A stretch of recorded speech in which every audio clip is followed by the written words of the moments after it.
Crime की दुनिया में कुछ राज गहरे होते हैं और हर एक चेहरे में कई चेहरे छिपे होते हैं। हत्या के दाग बड़े गहरे होते हैं, मिटाने को सुराग परत दर परत कई पहरे होते हैं, लेकिन हर पर्दा हटेगा और हर राज खुलेगा। क्राइम सीन में बचता हर अपराधी फिरेगा। नमस्कार, क्राइम सीन में स्वागत है आप सभी का। आपके साथ मैं हूं इश्तियाक अहमद। एक बार फिर से मैं हाजिर हूं क्राइम में छिपी गुत्थियों को सुलझाने के लिए। और आज हम क्राइम सीन में खबरों की शुरुआत करेंगे हरियाणा के यमुनानगर जिले से, जहां पर अपने ही घर की छत पर रखे पानी के टैंक में एक 17 वर्षीय लड़की का शव रहस्यमय परिस्थितियों में उल्टा पड़ा मिला है।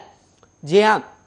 मध्य प्रदेश के सागर का सेमरा लहरिया हत्याकांड में आरोपियों के घर ढहने के बाद माहौल गरमाया हुआ है और ब्राह्मण समाज ने अब प्रदेश सरकार के मंत्री भूपेंद्र सिंह के खिलाफ मोर्चा खोल दिया है और घर गिराने की कार्रवाई का विरोध किया गया। और 16 सितंबर की रात मृतक राहुल यादव गांव में ही रहने वाली युवती से मिलने के लिए उसके घर गया था और इसके बाद युवक आग से झुलसी अवस्था में मिला था। और मामले में मृतक के परिवार वालों ने युवती के परिवार वालों पर पेट्रोल डालकर जिंदा जलाने का आरोप लगाया था और युवती ने लड़के के खिलाफ बयान दिए थे और युवक ने अपने बयान में लड़की के पिता और भाई समेत अन्य रिश्तेदारों के नाम भी लिए थे, जिसके आधार पर एफआईआर दर्ज करते हुए युवती के पिता, भाई, ताऊ और एक रिश्तेदार को गिरफ्तार कर जेल भेज दिया गया। 17 सितंबर को मृतक के परिजनों ने रोड भी जाम किया था और उनकी मांग थी कि जब तक आरोपियों का मकान नहीं गिराया जाएगा तब तक अंतिम संस्कार नहीं होगा। और इसी दौरान मंत्री भूपेंद्र सिंह अपने विधानसभा क्षेत्र लौट रहे थे तो भीड़ ने उनका काफिला रोक लिया और अपनी मांगे मंत्री के सामने रखी। जब मंत्री भूपेंद्र सिंह से सवाल किया गया तो उन्होंने कहा कि इस निर्मम हत्या में पीड़ित पक्ष के द्वारा आरोपियों का मकान गिराने की जो मांग की जा रही है वो सही है और इसके अलावा वो मुख्यमंत्री से चर्चा कर गरीब परिवार में किसी एक सदस्य को नौकरी दिलाने की मांग करेंगे। ब्राह्मण समाज ने इस कार्रवाई को गलत बताते हुए प्रदर्शन किया और पूछा कि मकान गिराने का प्रावधान कब से कानून में शामिल हुआ और जब आरोपियों के खिलाफ कार्रवाई करते हुए उन्हें जेल भेजा जा चुका है तो फिर मकान क्यों गिराया गया। और ब्राह्मण समाज शिवराज सरकार के मंत्री भूपेंद्र सिंह से इसलिए नाराज है क्योंकि उनका कहना था कि मंत्री भूपेंद्र सिंह के कहने पर एक तरफा कार्रवाई हुई है और उन्हीं के कहने पर आरोपियों का मकान गिराया गया। और घटना में जब जातिगत रंग पकड़ने के बाद सरकार भी फूंक फूंक कर कदम रख रही है, इसलिए सरकार ने मामले की सीबीआई जांच कराने और झुलसी हुई लड़की का प्राइवेट हॉस्पिटल में निःशुल्क इलाज कराने की घोषणा की है।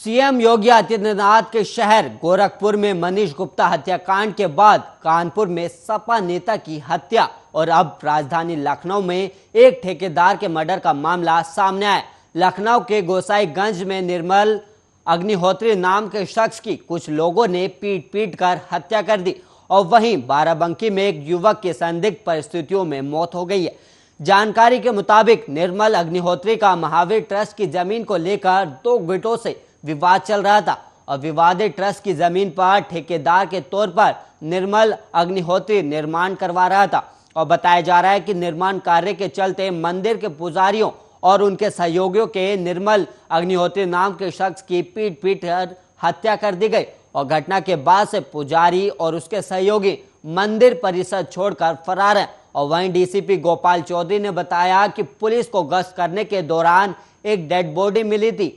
शव को पोस्टमार्टम के लिए भेज दिया गया और पोस्टमार्टम रिपोर्ट आने के बाद ही पता चलेगा कि डेथ का कारण क्या है। लेकिन प्रथम बार देखने में लग रहा है कि हत्या हुई है और बाकी जांच अभी जारी है और इस मामले में अभी तक कोई तहरीर नहीं मिली है। जैसे ही तहरीर मिलती है तो उस पर मुकदमा दर्ज करके आगे के विधिक कार्रवाई की जाएगी। बाराबंकी में एक युवक की संदिग्ध परिस्थितियों में मौत हो गई और मृतक युवक लखनऊ में एक फिल्म कंपनी में काम करता था और कंपनी के डायरेक्टर ने युवक का शव गांव बहरमपुर भिजवा दिया और बताया जा रहा है कि फिल्म कंजूस मक्खी चूस की शूटिंग कर चल रही थी, तभी युवक को गंभीर हालत में अस्पताल ले जाया गया था और पुलिस का कहना है कि पोस्टमार्टम रिपोर्ट आने के बाद पूरी स्थिति साफ होगी और एक हफ्ते के अंदर हुए इन बड़े अपराधों से प्रदेश सरकार पर सवाल भी उठ रहे हैं और कहा जा रहा है कि उत्तर प्रदेश में अपराधियों के हौसले बुलंद है और बदमाश एक के बाद हत्या की वारदात को अंजाम दे रहे। पहले गोरखपुर में कारोबारी मनीष गुप्ता की हत्या,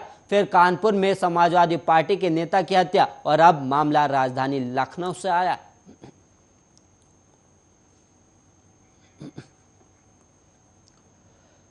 और वहीं कानपुर शहर में भले ही कानून व्यवस्था को सुधारने के लिए पुलिस कमिश्नरेट लागू हो गई हो, मगर आपराधिक घटनाएं थमने का नाम नहीं ले रही। जहां एक तरफ पुलिस की पिटाई से प्रॉपर्टी डीलर की हत्या की घटना का मामला शांत भी नहीं हुआ था कि तभी एक बार फिर से शहर के बर्रा थाना क्षेत्र इलाके में बीच बाजार में बदमाशों ने सपा नेता की ताबड़तोड़ गोलियां मारकर हत्या कर दी और मौके से फरार भी हो गए। और वहीं बड़ी बात यह रही कि सड़क पर खून से लथपथ गिरे सपा नेता को स्थानीय लोग अपनी स्कूटी पर लाद कर अस्पताल लेकर पहुंचे, मगर डॉक्टरों ने उसे मृत घोषित कर दिया और मौके पर पहुंची पुलिस अब घटना की जांच में जुट गई है। और वहीं आपको बता दें कि पूरा मामला कानपुर के बर्रारा थाना क्षेत्र इलाके में स्थित बर्रा दो छोटी सब्जी मंडी का है, जहां कानपुर देहात से समाजवादी पार्टी युवजन सभा का जिला उपाध्यक्ष हर्ष यादव अपने एक साथी के साथ i10 गाड़ी में बैठा था और स्थानीय लोगों के मुताबिक